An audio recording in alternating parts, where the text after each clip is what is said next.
You're listening to Flaunt. Find your sparkle and create a life you love after infidelity or betrayal. A podcast for women who've been betrayed by their intimate partner and want to turn their devastation into an invitation to reclaim themselves and their worth. Tune in weekly so you can start making sense of it all and learn how to be okay on the inside, no matter what goes on the outside. Download your free Betrayal Recovery Toolkit at betrayalrecoveryguide.com.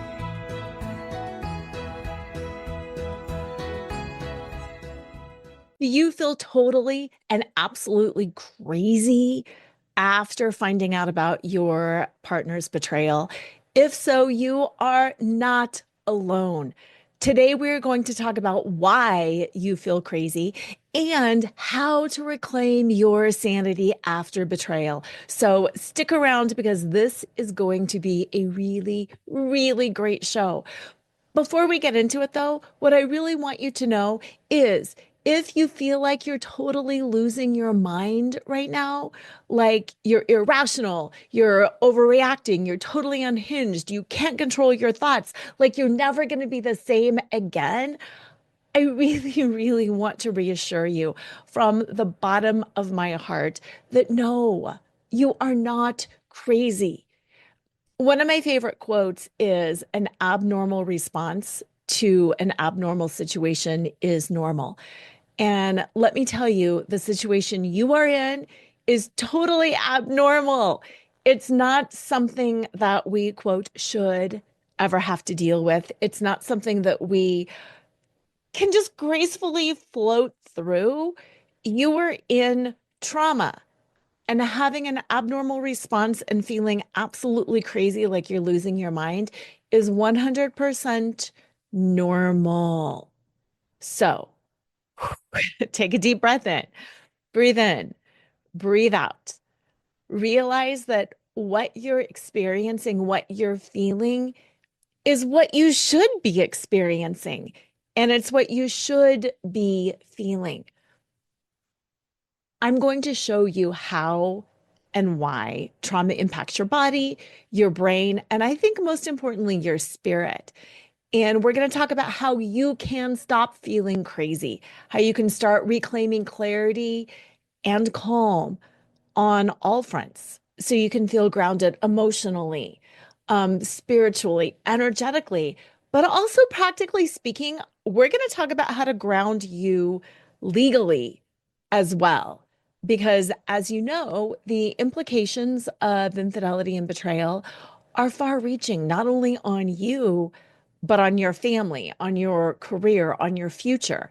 And instead of spiraling up and spiraling out of control, we're going to talk about how to ground that and how to get you feeling better fast. So let's begin. Let's talk first about what trauma does to the body. And I know that you know some of this, but I'm going to repeat it in a nutshell. I'm going to summarize it for a couple of reasons. First of all, when we're in trauma, we forget.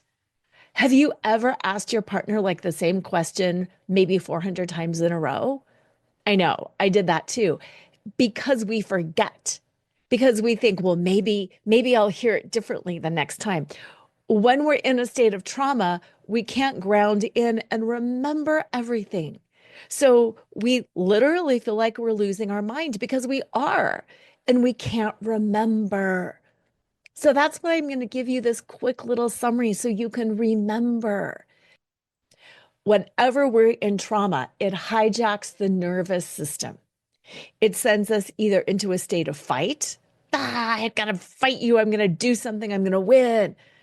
Flight. I'm out of here.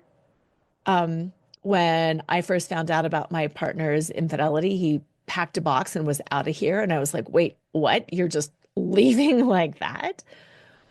Freeze. Freeze is where you can't get off the floor. You can't get out of bed. You can't imagine getting up and taking a shower. You're just scrolling on Instagram. You're scrolling on social media. Or fix. And fix is a big one. Fix is, I'm going to figure this out. I'm going to make sense of it all. I'm going to tell the story and I'm going to figure it out and it's going to get taken care of in 2 days. And we think we can fix our partner. We think we can fix our marriage. We think we can fix ourselves. Fix, fix, fix, fix, fix.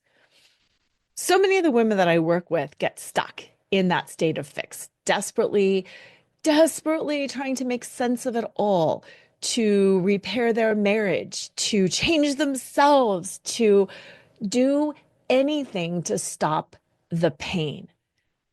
And that's what fixing is about. Fixing is about being uncomfortable, being in pain, and wanting to stop the pain. And again, I don't blame you. I wanted to stop the pain too. I know what that's like, but it's a nervous system response. It's not that we're not in our right mind. We're trying to fight, flight, fix. We're trying to do something to make ourselves better. That's what a nervous system response is it's trying to keep us safe, whether that's emotionally safe or physically safe. We're doing things desperately to try to stop the pain so we can feel safe. And it can manifest so many different ways. It can be intrusive thoughts. It can be hypervigilance. It can be rumination. It can be, I'm going to fix everything, all of us, in myself and in my marriage, and I'm going to go do all of this. It's a nervous system response, and it's okay. We all have them. It's not a personality flaw. We all go into trauma response. And with that little brief summary of the nervous system and what we go into, I also want to say, and I did a whole episode on this last week, that time does not heal all wounds. Just waiting it out isn't going to fix it. You need to take active steps to heal.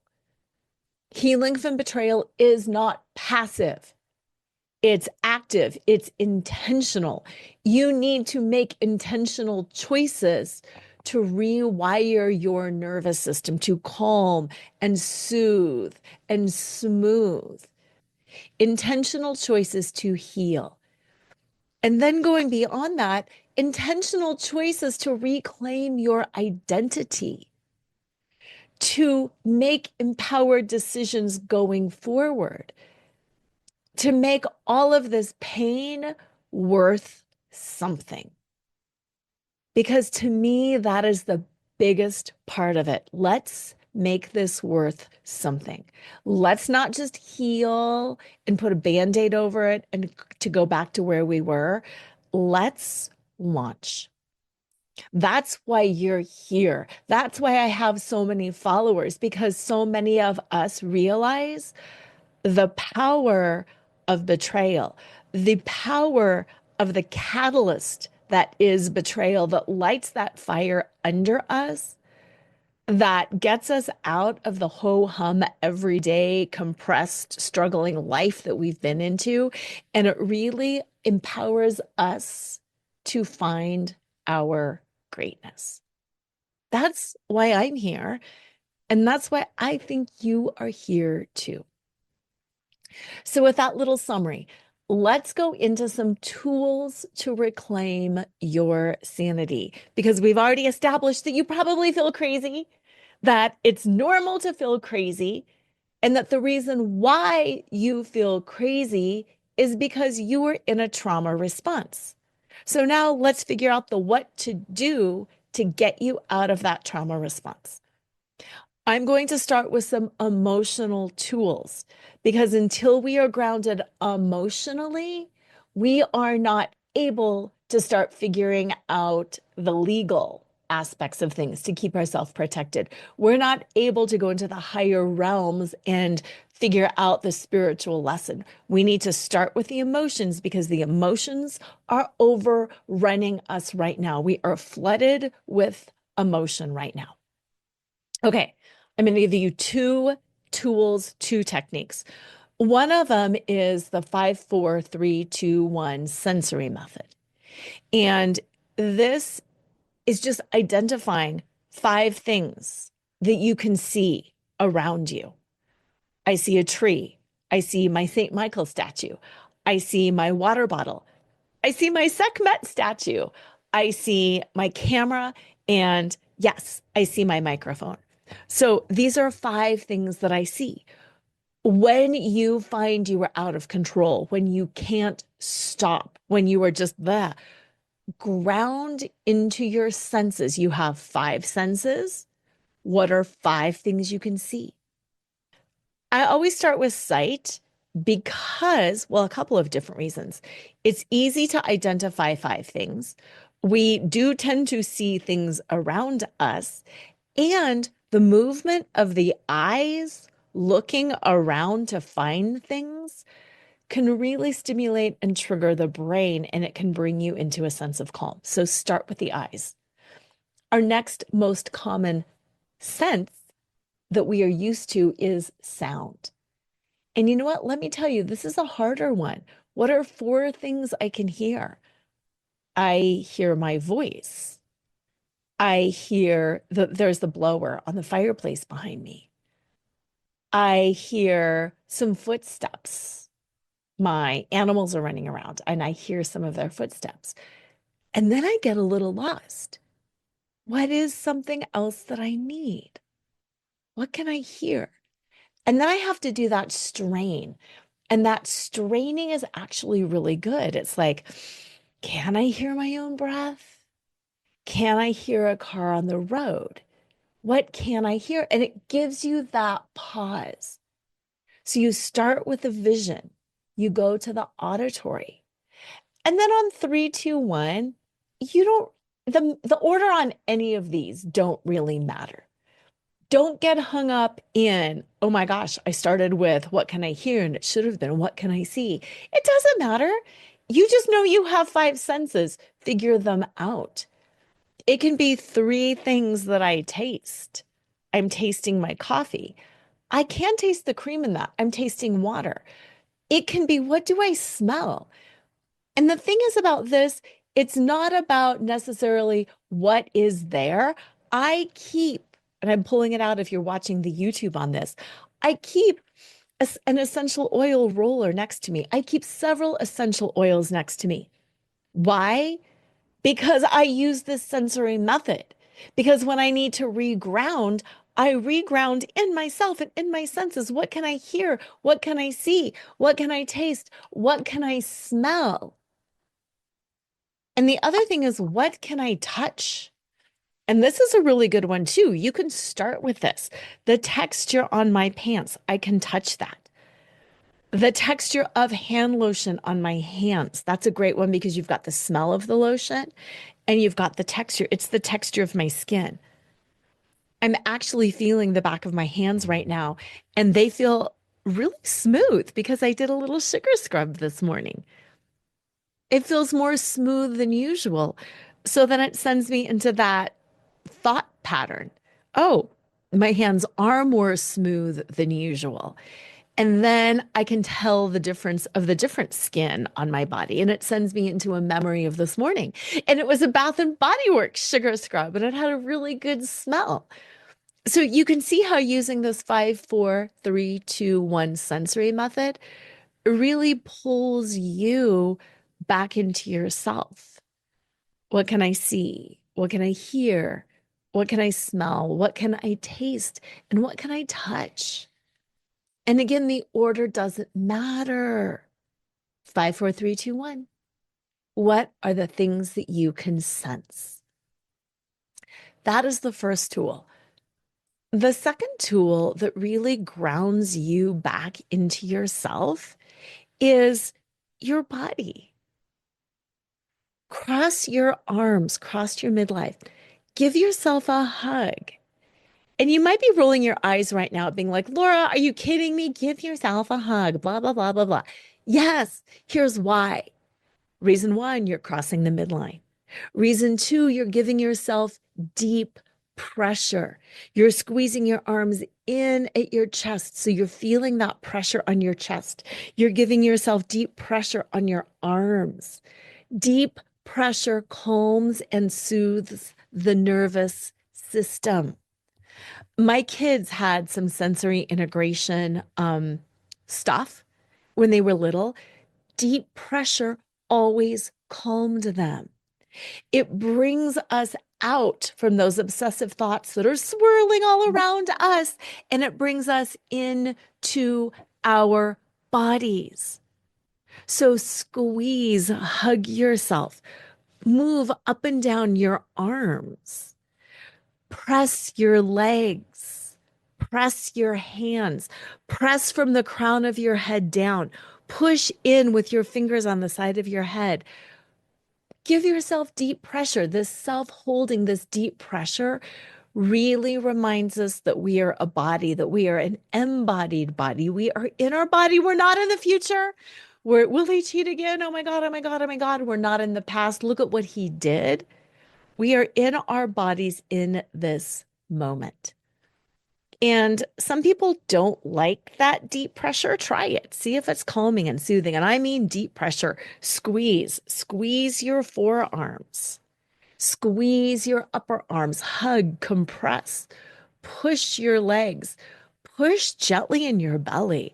I love that deep grounded pressure in my belly. Squeeze your calf.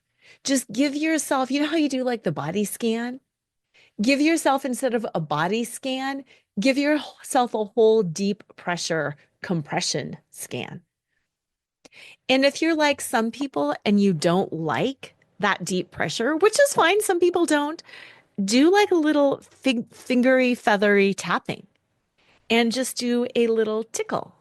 Tickle the palms of your hands, tickle the insides of your arms, tickle your upper arms, tickle your head, tickle your cheeks and your face, tickle down your neck, tickle across your chest, your belly. I love my inner arms being tickled. Tickle the backs of your knees, tickle your thighs, just with that soft pressure. So it's either that deep grounding to get you out of the ethers and into your body, or it's that little tickle to lighten what's going on. If you feel like, oh my gosh, it's all been compressed, then use that little tickle to lighten. Try one of those. So the first tool is the 5, 4, 3, 2, 1 sensory method. And the second tool is some kind of physical stimulation, whether the deep pressure or the light tapping or tickling. So when you're emotional, try those two things. From there, you can move into a little bit more of the intellectual. Journaling prompts. I'm big on journaling. And yes, although I often say, write it down, pull out a journal and write it down. If you also just want to take a walk and think about this prompt as you walk, that's super powerful too. You don't actually have to sit down and write something out if you're not a writer. But I do want you to write down these 3 journal prompts because I want you to use them going forward. The first one is so simple. It's, what am I feeling right now? Now, notice it is, what am I feeling? Not how am I feeling? There's a subtle difference there. What am I feeling? Write that down and journal on it, or use it as your mantra and go walk on it, or climb a mountain on it, or sit by the water and stare at the horizon on it. What am I feeling right now? And the reason that I want you to figure out or focus on what, the emotion is not a part of you. You are not your emotion. What am I feeling? I am feeling rage. I am feeling disillusionment. I am feeling despair. I am feeling worthlessness. It's not, I am broken. I am worthless. I am so sad. It's, what am I feeling? Because all emotions are transitory. All emotions are transitory. All emotions come and all emotions go. And just because you are having an emotion flow through you now doesn't mean you will always have that emotion flow through you. All emotions are transitory. So what am I feeling right now? You're labeling what you're feeling, but you're not attaching to it. The second journal prompt that I want you to write down is, whose voice is this in my head? Whose voice is this? Is this your mom's voice? Is this a friend's voice who went through this? This is one of the reasons that I am a little wary of support groups. When we're vulnerable, when we're in an injured state like this, we seek information from those around us, especially from those around us who have gone through this, right? And when we're in a support group and we let other people's voices come in, sometimes we let their story steal the show. Their story is not your story. Just because their partner cheated again doesn't mean yours will. Just because their marriage was saved doesn't mean yours will. Just because they, X, Y, or Z, found a new relationship, were never the same again, doesn't mean that's the story for you. Whose voice is in your head? Yes, I have a Facebook group. No, I do not have group support because I have found so often we tie into other people's stories. And I am very crystal clear in my Facebook group. You can tell your story and you can vent and you can talk, but let's keep the focus on growth. Let's keep the focus on, yes, and what are you going to do next? If you need some tools because you're spiraling, let's talk about it. If you need to share and to vent, let's share and vent. But we've got to keep the conversation constructive. And there are so many Facebook groups out there or support groups out there where all they talk about is, let me hear your story.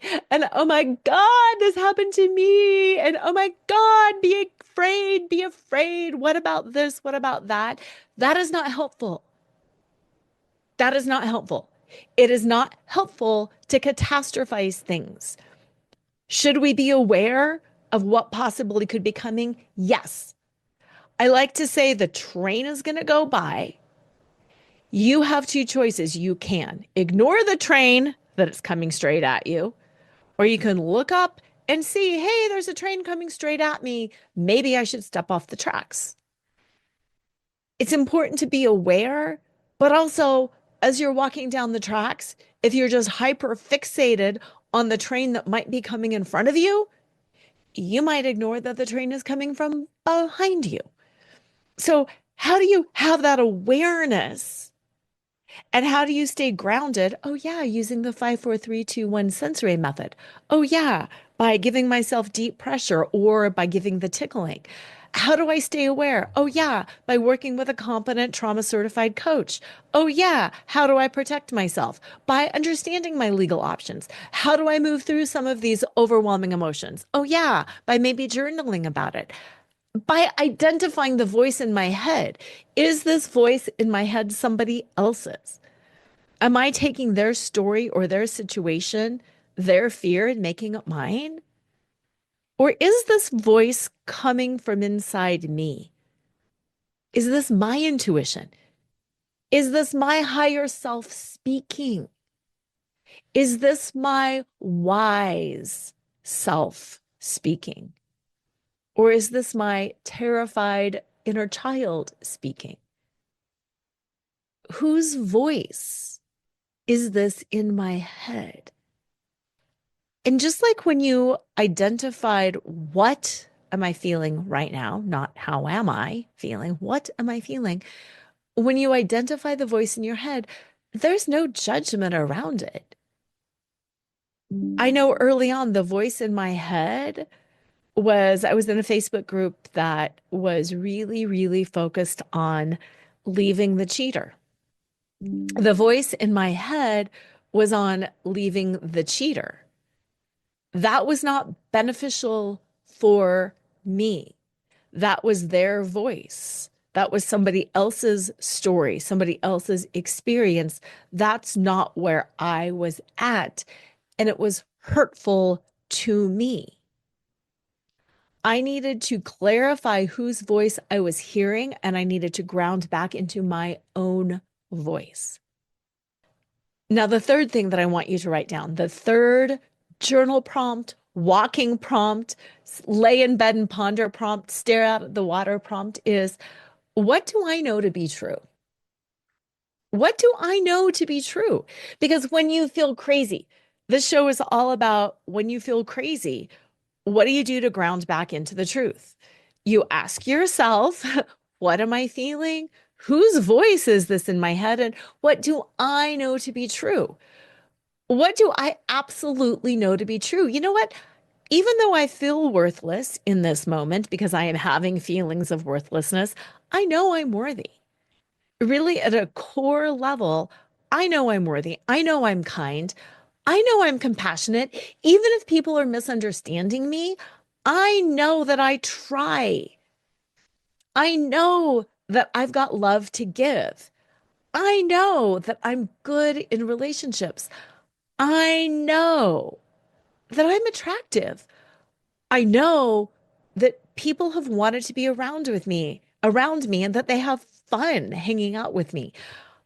I know that I'm good. I know that I've got a sense of integrity. I know that I can be self-critical. I know that I can obsess. I know that I can get scattered and disorganized. There's things that I know about myself, both positive and negative, and it's powerful to just state these things that you know, because then that way you know your own shadow, you know your own strengths. And again, like, whose voice is this? You know, you can stay in your voice, in your truth, in your head. I know my positives. I know my negatives. I know these things to be true.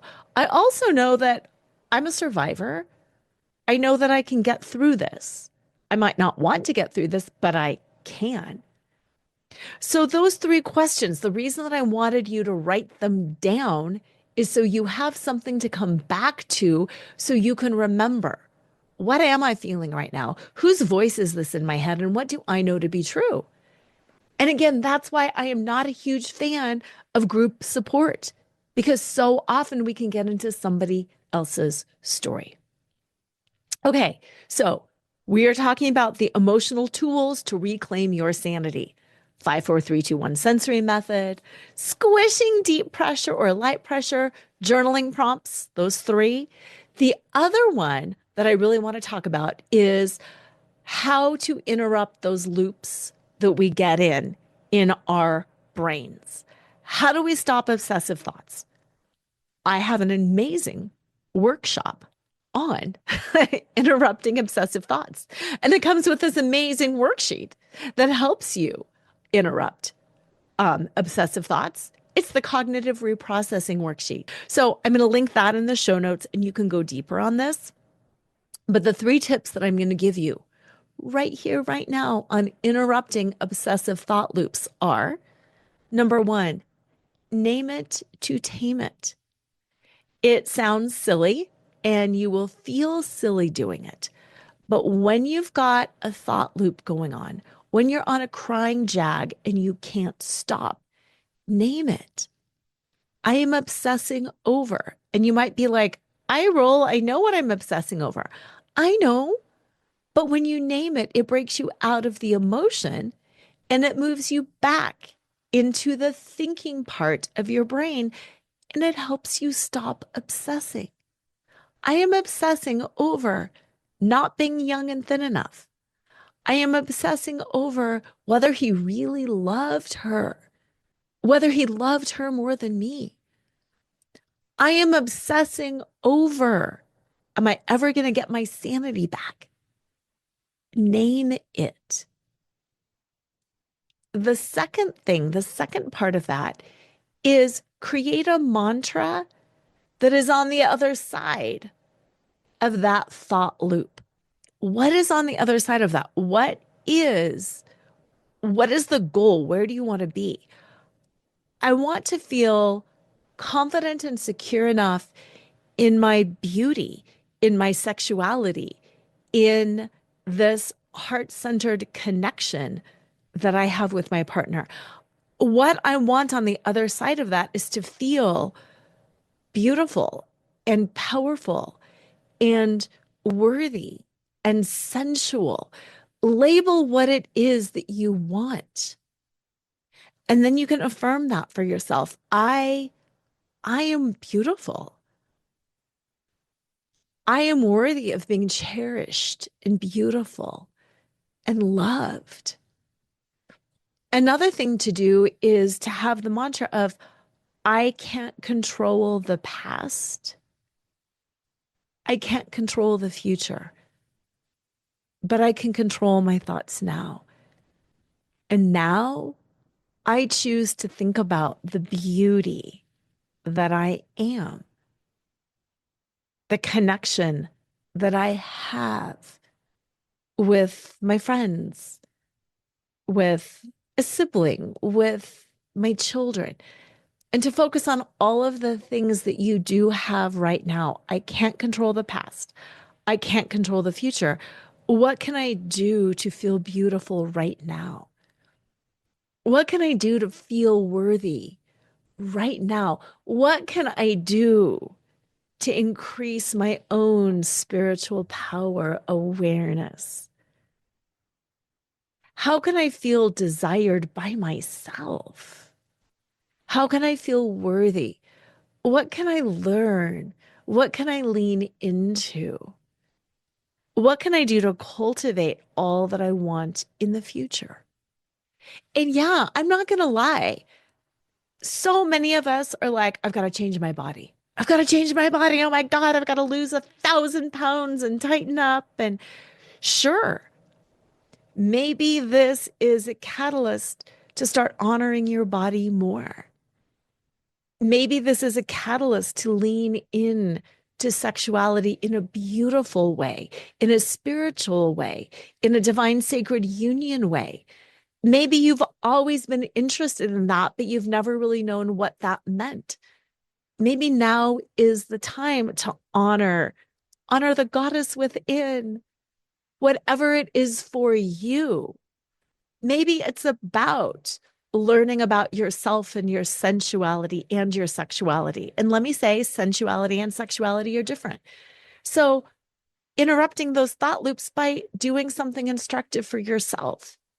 What can I learn more about? What can I do to make myself feel more comfortable in my body? It's not about the external male gaze looking at you and saying, I'm younger now and I'm thinner and I'm prettier and I'm doing Botox. It's not about that. It's about, what do you need to do to make yourself feel better?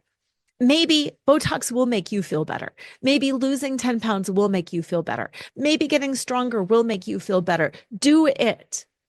I started taking better care of myself afterwards, because not that I let myself go, but I had put myself on the back burner and I had not prioritized things that made me feel good.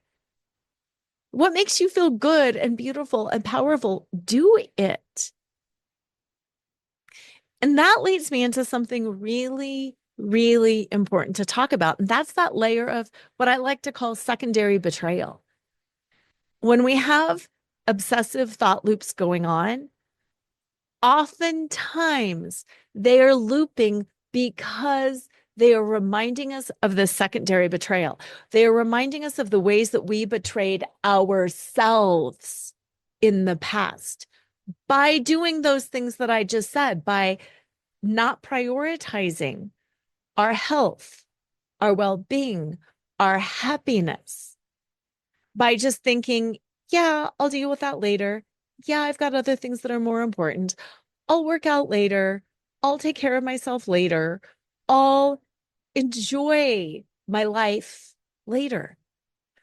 That secondary betrayal, the way we betrayed ourselves, is now coming to the surface. That's one of the gifts of betrayal.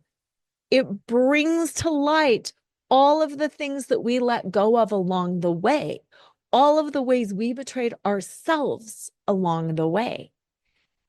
So when you have obsessive thoughts, what is it saying about you? Not what is it saying about him, but what is it saying about you? And those journal prompts were kind of designed to get you there too. What is this saying about you? Yeah.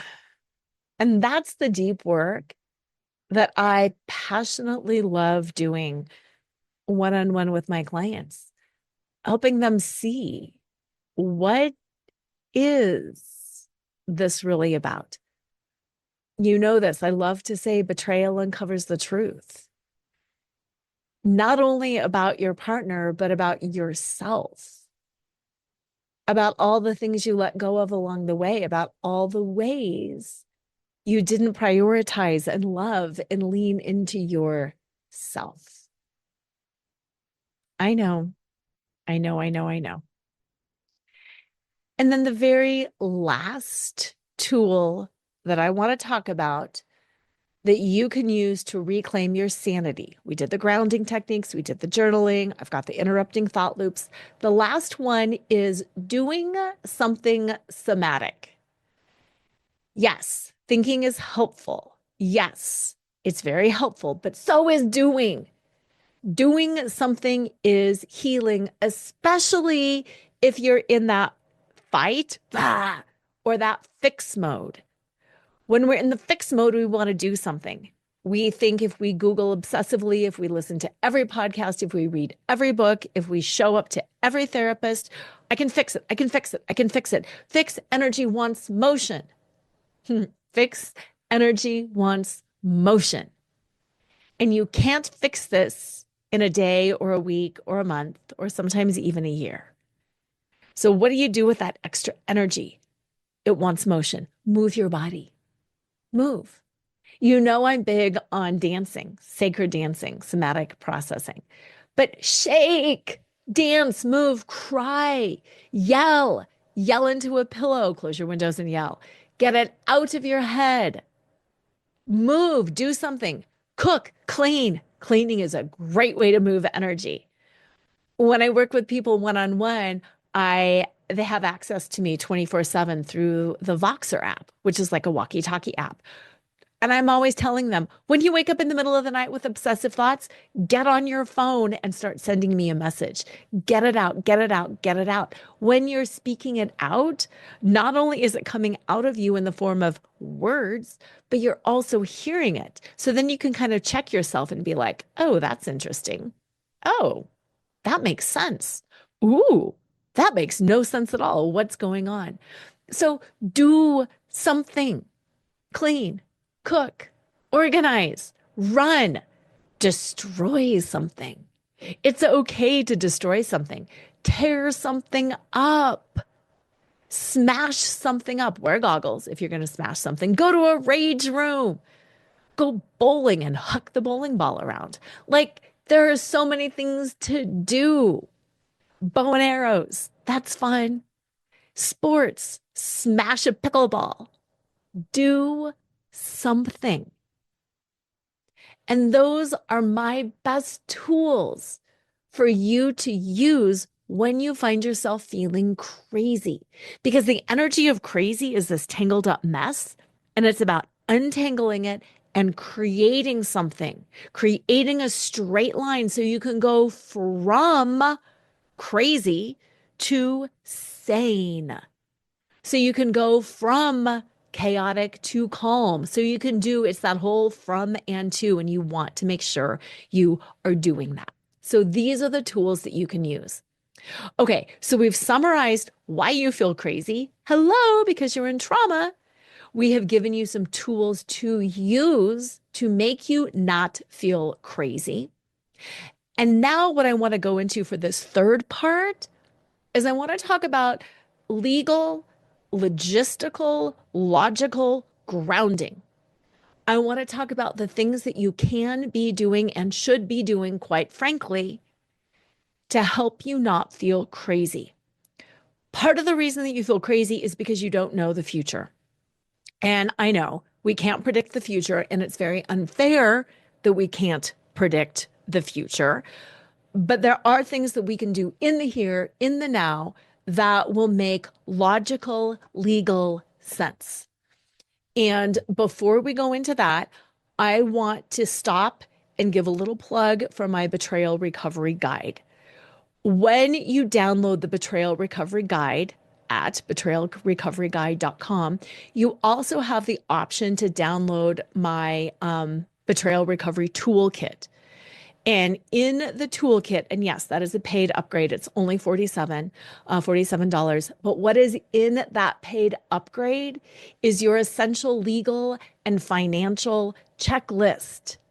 And you will want this legal and financial checklist because it's a checklist of all of the things that you need to know and think about and do financially and legally to protect yourself going forward. And what I want to say is it doesn't matter if you stay together or if you get divorced. This legal and financial checklist is something that you are going to need. It'll help you reorganize your finances because if you're anything like us, finances sometimes gets brushed aside because you're dealing with all of this trauma. And all of a sudden, you're in this panic state and you're not making rational decisions. And then extra money gets spent. And coaching costs money. And attorneys cost money. And therapists cost money. And let me tell you, divorce costs a lot of money. In the United States, the average divorce is 10 to 15,000 for each side. If it's contentious, it's worse. If there's a lot of custody issues, if there's financial accounting, it's worse. So yes, you're spending some money now. You're spending $47 on the upgraded toolkit, but what might you be saving on a forensic accountant? What might you be saving in a divorce? What might you be saving if you can save your marriage? And that's why I often will tell people like, yes, coaching costs money. Yes, working with me costs money. But you know what you might be saving? You might save your whole marriage. You might save tens of thousands of dollars on the other side, getting some advice, getting some clarity now, and not making mistakes that will cost you big time. So go to betrayalrecoveryguide.com. Download your betrayal recovery guide, move through it. It's got a bunch more tools that'll help you not feel crazy and not feel psycho as you get through this. It's got 5 tools. It goes through the 5 steps of healing. And then do the upgrade. Do the $47 toolkit upgrade and get your legal and financial checklist. What we're doing today is a start, but you will want that checklist so you can check it off, keep yourself calm, and make sure you're not making any really big, costly mistakes. Because when you're in the fog of betrayal, trust me, mistakes get made. Ask me how I know. Yeah, because I made a lot of them. So that's why clarity matters before taking any action, but especially any major action. Things not to do early on. Don't delete messages. Oh my goodness, do not delete messages. Don't go through and start deleting things. You can't get things back. Here's a big one. Don't confront the other woman. Sure, maybe you can later on, but don't do it right off the bat. Don't talk to her husband. Don't talk to her. Don't take any revenge action against her. Just don't. Again, I'm not saying that you can't later, but for now, don't do it. The third thing, do not engage in any revenge cheating or any revenge spending or anything like that. Do not engage in anything revengeful right now. You will regret it. Don't sign any legal documents. That includes like a lease. Don't sign anything legal. Don't make ultimatums. Don't do anything right now when you're in this fog, when you're in this chaos, when you feel crazy. When you feel crazy, you are crazy. You are crazy because you're in trauma. So don't do anything legally. Don't get rid of anything you can't get back. Don't tear things up. Don't confront other people. Don't engage in any revenge, cheating, spending, anything like that. Don't sign any contracts or documents. Be calm and give yourself time. Now, I want to talk about documenting things because so many people are curious about that. I really think it's important to document things, but to document them from a state of not being in a state of panic. Yes, if you want to print phone records. Yes, if you want to screenshot texts. Yes, if you want to save emails. Please do all of that. Please do that because you're collecting evidence. But can you do it without panic? Can you do it from that headspace of, hey, I am collecting evidence and not from that space of, oh my God, I have to do it. You're making powerful moves and you're collecting things. You are not in a victim state when you do this, though. You are the investigator. You are the attorney. You are in charge. You are doing this without panic. Empowerment begins the moment you stop reacting and you start responding. Empowerment begins the moment you stop reacting and you start responding. Even one small act of legal clarity can restore a sense of control. One small act of legal clarity can restore your sense of grounded control. Reach out, have an appointment with an attorney in your area once. It'll give you what you need to know. Reach out to me, book one appointment. One. Let's talk about what might be possible for you. Let's talk about what you need to do to protect yourself. One appointment. Do you want to move forward? That would be great. But if you just do one appointment, it is you taking action, especially if you're afraid to commit to the appointment. That is all the more reason that you need to commit to the appointment. If you're afraid, lean into that. Talk to somebody. Do you know how often I have people sign up for calls and the first words out of their mouth are, I thought about not showing up? You're not alone if you were terrified. I was terrified. Even though I'm an attorney, I still went and saw an attorney because I knew I needed that clarity. And I was terrified. Let me tell you, the attorney is not going to force you into anything. They're there to give you advice. I am here to give you advice and clarity. I'm not going to talk you into anything. Oh my goodness. If you were afraid to reach out, reach out. That's the biggest thing I'm going to say, because you don't need to figure it all out today. But what you do need to do is empower yourself to do something that's outside of your comfort zone. And sometimes, not sometimes, most often, that is the most powerful step, is making that first appointment. I offer, actually, my first appointment, I offered a hugely discounted rate of $97 because of that. Because I want you to get used to overcoming your own blocks. I want you to get used to empowering yourself. I want you to get used to learning, growing, grounding yourself, realizing you don't need to figure it all out today, but what you do need to do is take a step. Take that first step. Start with the Betrayal Recovery Guide. Download it. Use the tools. Upgrade to the toolkit. Get your legal checklist. Figure it out. Book an appointment with me. Let's talk. You are taking consistent steps. Because here's the thing about betrayal recovery. You are 100% in charge of betrayal recovery. And so many people say, and this is so not true, but so many people say, I have to wait and see what my partner's doing. I don't know. Is my partner going to choose? Sure, that can be a part of it, but you are 100% in charge of this for you. With that, I want to move into the fourth and final segment of this. And this is that spiritual piece. Your soul feels shattered, I know, but your soul has not been shattered. Your soul is growing. Your soul has a lesson. Your soul is transforming. This is spiritual transformation. I gave you some journal prompts earlier, but I want you to go deeper. What is the soul lesson in all of this? What are you being called to remember or reclaim? What is this healing about? What can it reawaken in you, but also in the world? Betrayal is an initiation. Betrayal is a sacred initiation into some deep spiritual growth and transformation. It's not a breakdown. It is a breakthrough.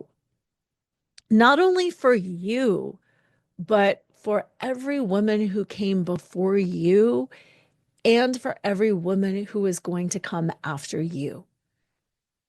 So, what are the deeper questions? What is the deeper meaning of betrayal? Why were you betrayed? So many women ask that question. Why me? Why me? In that victimy state. And what I'm asking you to do is flip it. Flip that question. Why me? Why is my soul receiving this lesson? What am I being called to step into? What do I get to reclaim? What am I remembering about my soul, my higher self, the greater good of the planet? What am I stepping into? Why me? Why was I chosen for this sacred initiation? And that reframe is going to carry the day. That reframe is going to carry you. And that is the power. And that is where it is all about.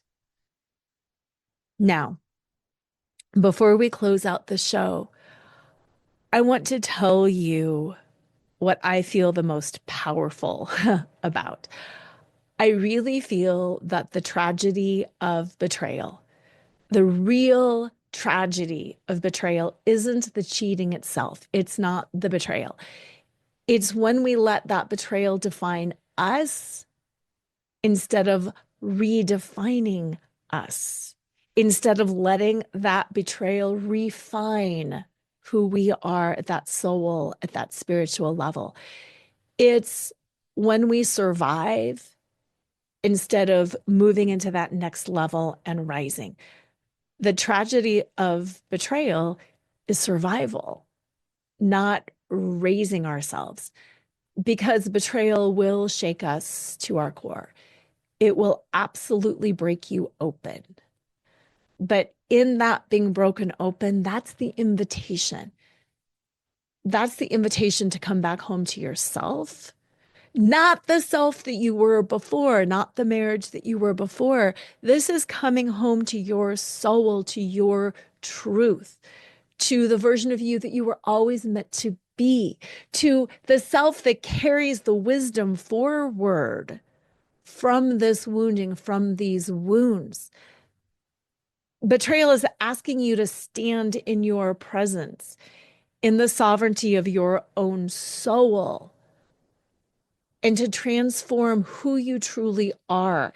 It's not just, oh, I'm bouncing back.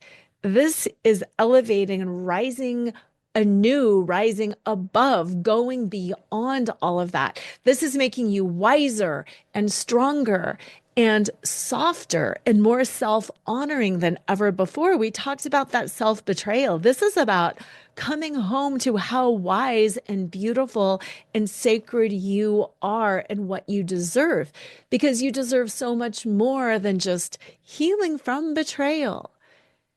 You are here to rise, to reign fully and freely and powerfully in your own sacred self.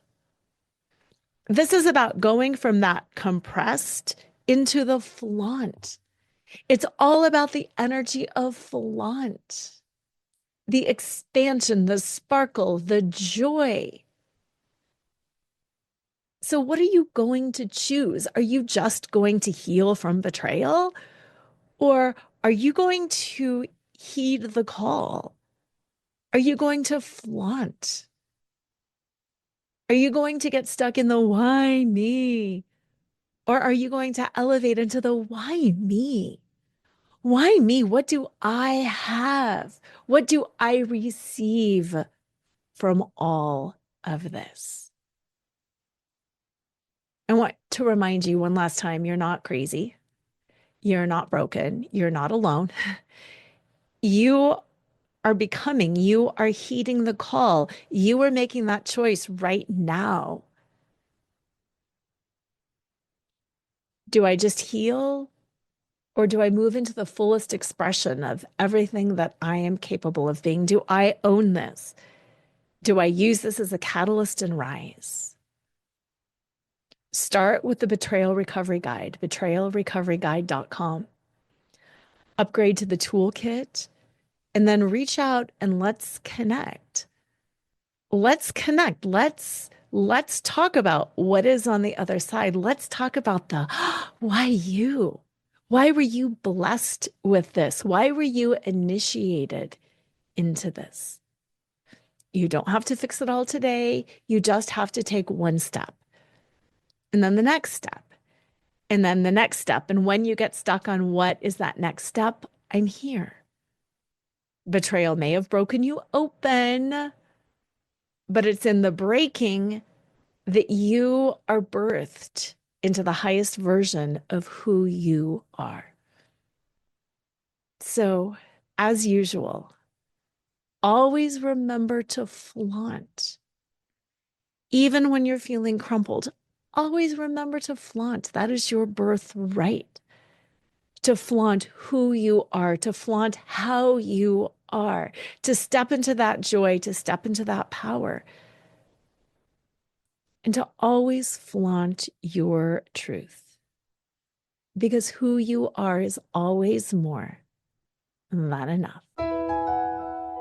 Tune in next time to Flaunt, find your sparkle, and create a life you love after infidelity or betrayal with Lora Cheadle every Wednesday at 7 a.m. and 7 p.m. Eastern Standard Time on syndicated Dream Vision 7 radio network.